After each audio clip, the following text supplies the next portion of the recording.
अलैकुम वरहमतुल्लाहि वबरकातुह। बिस्मिल्लाहिर्रहमानिर्रहीम। नहमदुहु व नुसल्ली अला रसूलिल करीम। अम्मा बाद फ़क़द क़ाल अल्लाहु तबारक व तआला फ़िल क़ुरआनिल मजीद। अऊज़ु बिल्लाहि मिनश शैतानिर रजीम। बिस्मिल्लाहिर्रहमानिर्रहीम। ज़ालिकल किताबु ला रैब फ़ीह हुदल लिल मुत्तक़ीन। वक़ाल अन्नबिय्यु सल्लल्लाहु अलैहि वसल्लम खैरुकुम मन तअल्लमल क़ुरआन व अल्लमह। इलाही रौनक़े इस्लाम के सामान पैदा कर, इलाही रौनक़े इस्लाम के सामान पैदा कर, दिलों में मुमिनों के उल्फ़ते क़ुरआन पैदा कर। सदर मोहतरम, स्टेज पर रौनक़ अफरोज़ बुजुर्गान दीन और हाज़रीन जलसा, आज की इस महफिल में और मुबारक इजलास में मेरा मौज़ूए सुख़न दुनिया की सबसे पाकीज़ा और मुक़द्दस किताब कुरान पाक है। हमें चढ़ते सूरज की तरह यकीन है कि उसका एक एक हर्फ सच्चा और सादिक है। वो कुरान पाक जिसकी ज़बान मुक़द्दस, बयान मुक़द्दस और फसाहत और बलागत का टाटे मारता समुंदर है, जिसके मुताल्लिक़ इरशाद बानी है। वो कुरान पाक जिसके सादिक और बरहक़ होने कोई शक व शुबा नहीं, और जिसके बारे में मोहसिन हुज़ूर पाक सल्लल्लाहु अलैहि वसल्लम ने इरशाद फरमाया कि तुम में से सबसे बेहतर वो शख्स है जो कुरान को सीखे और सिखाए। दुआ कीजिए कि खुदावंद कुद्दूस हम सबको कुरान पाक की दौलत से माला माल फरमाए, आमीन।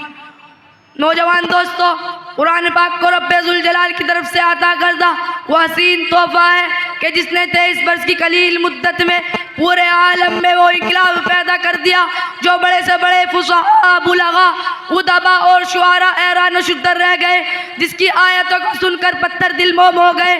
दोस्तों, यही वो कुरान है जो रहती दुनिया तक के इंसानों के लिए सरापा हिदायत और रहमत है। यही वो कुरान है जिसने रसूल की रिसालत को एजाज़ बख्शा। यही वो कुरान है जिसने पज़मुर्दा क़ुलूब को ताज़गी बख्शी।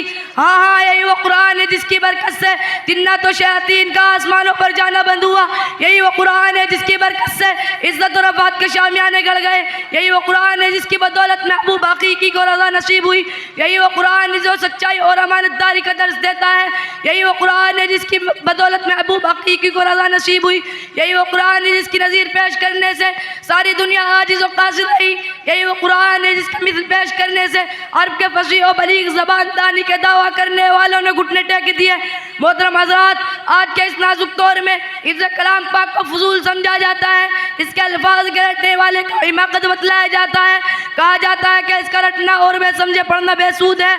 अफसोस सद अफसोस, इस कुरान पाक के बारे में हमारा ये ख्याल कि जिसके बारे में शहंशाह बता ताजदार मदीना जनाब मोहम्मद रसूलुल्लाह सल्लल्लाहु अलैहि वसल्लम ने इरशाद फरमाया, इक़रा वरत्तक़ि वरत्तिल कमा कुंत तुरत्तिल फिद दुनिया फ़इन्न मंज़िलक ईद आखिरी आयती तक़रऊहा।